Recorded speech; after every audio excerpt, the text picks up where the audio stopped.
Naku, Piggy! Sorry, nagkasakit ka tuloy. Napabayaan kasi kita sa labas. Pero, huwag ka mag-alala, Piggy.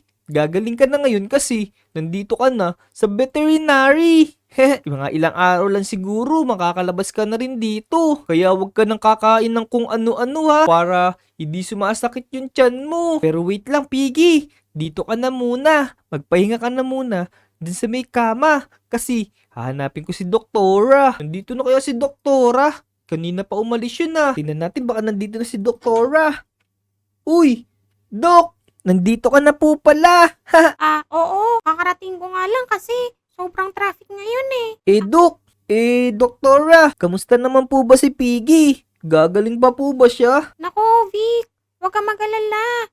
Si Piggy, gagaling yun dahil ang problema lang niya ay bulate. Napakadaming bulate ng pig mo. Kaya nga, Doktora! Sobrang takaw kasi kumain ni Piggy. Kahit ano kinakain niya, hindi siya maselan kumain. Pwede ko na po ba siyang ilabas mamaya kasi gusto ko na kasi siyang makasama ulit dun sa may bahay namin. Nako, hindi pa pwede, Vic. Huwag ka mag-alala. Siguro mga 3 araw na lang siya dito. Uuwi na siya sa inyo. Ayun! Ayos! Pwede na pala nating uuwi si Piggy. Magpapahinga lang siya dito. Pero nalulungkot ako. Tora, pagalingin niyo po yung Piggy ko ha. Babalikan ko po siya after 3 days. Oo naman, huwag ka mag-alala dito. Huwag ka mag-alala dito. Safe siya dito. O sige, Doktora, uuwi na muna po ako ha. Yun mga Lodi. Buti na lang, walang masama nangyari kay Piggy. Ganun lang yung nangyari sa kanya. Teka, tara, paglibot muna tayo dito para malibang tayo habang wala si Piggy sa bahay natin. Tara, let's go. Saan kaya ako pwede pumunta? Lalalala. Uy, nakabukas tong roller coaster ngayon na. Ayos, mukhang may libreng sakay dito. Uy, may minecart dito. 2 pa. Ayos, pwede pala akong sumakay dito ngayon. Po, umandar siya. Oh no. Teka. Tabi natin to isa dito. Diyan ka na muna. Wait lang. Yan, sakay tayo dito. Yan, sakay tayo dito. Woohoo! Pakasarap talaga dito sa roller coaster. Woohoo! Ang bilis-bilis naman itong roller coaster na to. Woo! Ang taas na! Boom! Tara. Nahihilo na yata ako. Sobrang bilis ng roller coaster na yun, mga Lodi. Kayo, mahilig din ba kayo sumakay sa mga rides? Katulad ng roller coaster? Kung mahilig ka rin katulad ko na sumakay sa roller coaster, tsaka sa ibang rides, like mo na tong video para magkaparehas tayo. Maraming salamat. Alis na tayo dito. Nahihilo na ako dun eh. La. Tara. Uwi na tayo. Ya. Vic! Teka, parang boses ni Kat yun ah. Si Kat to ah. Kat, bakit? Uy, buti naman. Akala ko di mo ako maririnig kasi paalis ka na eh. Tingnan mo to. Tingnan mo. Di mo ba napapansin tong kulay pula dito sa kalsada? Kulay pula? Tinadyakan ko lang nga yan kanina eh. Ano ba yan? Di ko nga din alam eh, pero tignan mo. Ito. Tignan mo. Teka, ano ba yan? Tignan mo, bilisan mo. Kulay pula dito sa may pataas ng pader. Ano kaya to? Oo nga no. Ano kaya yan, Kat? Ikaw lang yata naglagay dyan eh. Kakulay mo. Ako, hindi ah. Kanina pa nga ako nagtataka eh. Kanina ko pa kaya tinitignan yan. Ang haba ng guhit na to. Hanggang doon sa may tulay. Oo nga no. Ano kaya tong kakaibang guhit na to? Tsaka, bakit nagkaroon ng guhit dito sa Melody Island? Baka kaya delikadong tapakan to. Pero, may naisip ako, Kat. Ano naman yun? Sundan kaya natin tong linya na to para malaman natin kung para saan yung guhit na to. Tama. Sundan natin para malaman natin kasi baka may ginto sa dulo nito. Oo nga no, sige tara. Tatapak muna kasi hindi pa naman natin alam kung ano yung luguhit na yan. Tinapakan ko na nga yan kanina eh. Ay, ako nga rin pala, tinadyakan ko nga pala. Sige, pwede siguro tatadyakan. Tara, ang haba, grabe. Sobrang haba nga nito, naku. Baka may kayamanan sa dulo nito. Kaya nga, saan kaya papunta to? Sundan lang natin. Tara, haba talaga. Tara, takbo na tayo, takbo!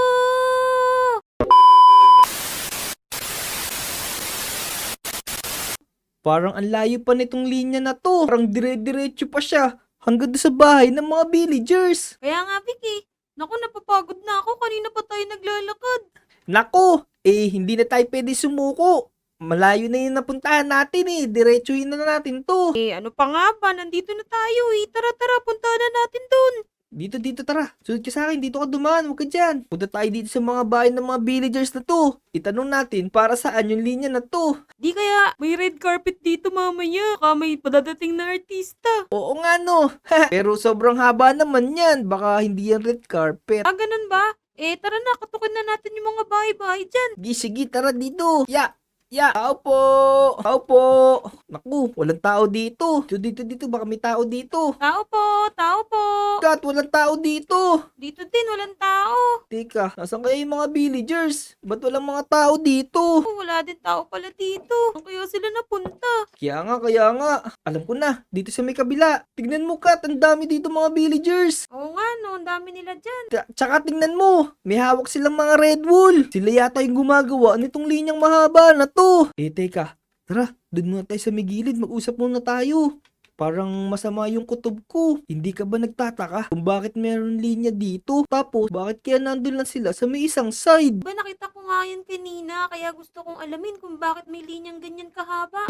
Ano kaya? Tanungin mo kaya yung mga villagers kung para saan yung ginawa nila na yan. Sige, ako nang bahala. Tanungin ko lang sila dito saglit. Diyan ka lang ha. Hello po sa inyo. Pwede po bang magtanong? Tatanong ko lang po kasi, para saan po tong linya na to? Hanggang dun po sa may Lodi Island, meron pong ganyan eh. Parang wala namang kakaiba sa mga villagers na to. Di lang siguro talaga sila nagsasalita. Hanap nga ako dito sa mga bahay. Baka may mga villager pa dito. Tara. Yun! Bakto, may isang villager pa dito. Puntahan ko na nga. Naku. Tinahabol ako ng mga villager na to. Oh no. Bakit niyo ako hinahabol? Naku. Pa yung iba, napakadami niyo naman. Huwag niyo naman po akong paluin. Alam ko na. Naku, babalikan ko na si Vic para masabihan ko siya. Vic! Bakit kaya tumigil sila pagkatawid ko ng linya? Bakit kaya hindi sila tumawid sa linya na to? Ayang meron dito. Sabihin ko na nga kay Vic. Kailangan ko na talaga siyang balikan. Vic! Ako, pagod ako. Kaya naman napagod. Tumawid ka lang naman doon sa may kabilang linya, Kasi, hinabol ako ng mga villager na may hawak ng mga red wool. What? Hinabol ka nila? Inasan sila? Bakit hindi ka nila sinundan dito? Ayun nga hindi nila ako sinundan nung tumawid na ako dun sa may pulang guhit. Ha? Sigurado ka? Imposible naman yun. Hindi sila nakakatawid sa may pulang linya na yun. Oo, totoo yung sinasabi ko. Gusto mo ba tignan? Naku. Natatakot ako. Ang dami nun. Hindi, tignan mo. Tara, papakita ko sa'yo. Ayoko. Baka makuyog tayo ng mga villagers na yun. Pero may naisip ako. Ano ba yung naisip mo? Pumunta tayo nung kay Mang Ilyas. Manghiram tayo ng mga secret items sa kanya para hindi tayo mapansin ng mga villagers na pumasok tayo doon sa may pulang linya. Okay, sige, tara. Tama nga yung desisyon natin. Bumalik muna tayo dun sa Lodi Island kasi kasaktan tayo ng mga villager na to. Sige. Mukhang hinati ng mga villagers itong island. Doon sa may side nila. Saka dito sa may side na to. Tama. At bilisan mo. Nandito si Mang Ilyas. Sigurado ako nandun siya malapit sa may dagat. Nanguhuli ng isda yun. Sige, mauna ka na. Ito.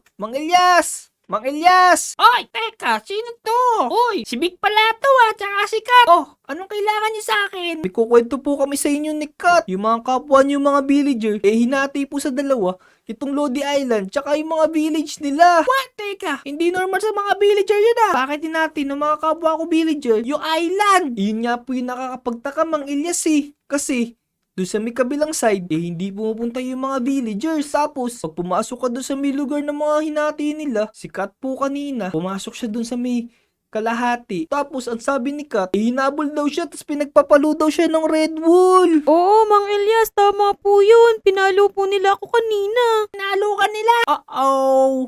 Ano bang kailangan niyo sa akin? Hihiram po sana kami ng magic item sa inyo. Baka meron po kayo dyan para maimbestigahan namin nang hindi kami nakikita. Alam ko na. Meron nga pala akong dala dito na invisibility cloak para hindi kayo mapansin ng mga villager. Pero Mang Ilyas, sigurado po ba kayo na hindi kami makikita ng mga villagers na yun? Oo, kaso, Meron time limit. Itong invisibility cloak na to, pwede lang siyang gamitin sa araw. Makikita kayo kasi masisinagan ng araw yung mga katawan nyo. ito, sige, tigisa kayo ni Kat Isoli nyo sa akin yan bukas lang umaga. Maraming salamat dito, Mang Ilyas. Aalis na muna kami. Kat, tara. Balik na tayo doon sa may village. Tingnan natin kung ano yung ginagawa ng mga villagers. O sige, balikan na natin sila. Malapit na din namang maggabi. Tara. Ang tagal naman maggabi. Kanina pa tayo nandito. Oo nga Pero, kung mag-alala, Konting oras na lang to, Vic. Sige, hintayin natin. Saglit na lang yan, magdidilim na yan. Ha, yun! Sakto, tingnan mo, Kat, gabi na. Uy, oo nga no. Gamitin na natin yung invisibility cloak. Oo, ito. Susutin ko na yung sa akin. Yun, ayos. Suot ka na rin sa akin. Nandito ako sa may tower, bilisan mo. Parang wala namang kakaiba, parang normal naman yung galo ng mga villager. Parang wala naman silang ginagawang kakaiba. Kat, tara dito, bilis. Lalapit ako sa mga villager. Tingnan natin kung totoo na ina-attack nila tayo. Dahan-dahan ka lang, Vic. Baka marinig ka nila. Wait lang, parang wala namang kakaiba. Kaya lang, ayaw matulog ng mga villagers na to. Kanina pa silang umaga nakaganto, Kat, no? Oo, mukhang gwardyadong-gwardyado talaga nila tong kabilang side na to. Alam ko na, tara. Kunin muna natin itong mga carrots kasi wala magtitinda ngayon dun. Yan, ayos, nakuha na natin. O, sige. Teka, matutulog muna ako dito. Hanap ka muna ng kwarto dyan. O, sige, ako din. Tulog muna tayo habang nagbabantay tayo dito sa mga villager na to. Vic, umaga na. Teka, di kita makita. Asa ka ba? Nandito ako sa harap mo mismo. Ayan o, sinasara ko yung pinto. Uy, oo nga no, galing. Naku, umaga na pala, Kat. Baka makita na tayo ng mga villagers na yun. Oh, Tingnan mo, Kat, hinahabol nila ako. oo nga no, ba't ikaw lang hinahabol nila? Saka, nawala na epekto ng invisibility cloak. Hinahabol talaga nila ako. Naku, nawala na nga yung epekto sa'yo. Kailangan mo tumawid dun sa may kabila, Vic. Sige, tatawid na ako. Ya. Muntik na ako talaga dun. Ang sakit ng suntok ng mga villagers na yun. Buti nakatakbo ka kaagad dito sa may kabilang side. Kaya nga. Totoo pala yung sinasabi mo. Talagang inisplit na nila itong village. Pero dapat natin malaman kung bakit sila nagagalit sa atin. Ba't nila tayo sinasaktan? Ano kayang gagawin natin para malaman natin kung bakit nila nilagyan ng hati yan? Wait lang. Uuwi lang ako. Dito ka muna. Kukuha lang ako ng mga shield tsaka espada. Kasi, ang sakit-sakit ng suntok nila O sige, hintayin kita dito ha. Naku, nandito pa kaya yung mga armor ko tsaka yung espada ko. Yun, buti na lang, nandito pa to. Kunin natin to. Pati itong sword. Ayos. Tara, suot na natin to. Para protektado tayo pagbalik natin dun. Kuha na rin natin sikat na mga gamit. Tara, bilis. Balik na tayo dun. Oo, ano to? Bakit may mga pillager dito? Kat! Nasaan ka? Vic, nandito ako. Tingnan mo. Ang daming mga pillagers, oh. Nilalusob nila tong lugar na to. Oo nga. Tara, labanan natin to. Pagtanggol natin yung mga villager. Oo, ito. Kanina pa kaya ako lumalaban dito. Oo. Ang tagal mo. Aray. Lagot kayo sa akin. Lagot kayo. Bang. Oo. Ang dami nila. Naku, bad kayo ha. Ito. Ang dami pa mga villager dito. Lagot kayo sa akin. Masama Yan. kayo. Lagot kayo.